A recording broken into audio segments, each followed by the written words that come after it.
আর কি হয়েছে? ও গোসল করে না কতদিন?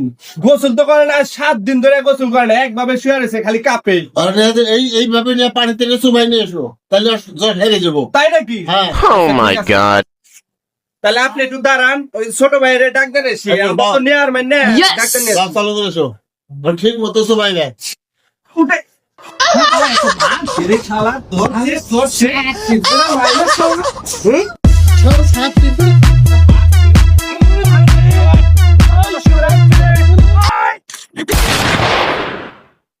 I owed him up.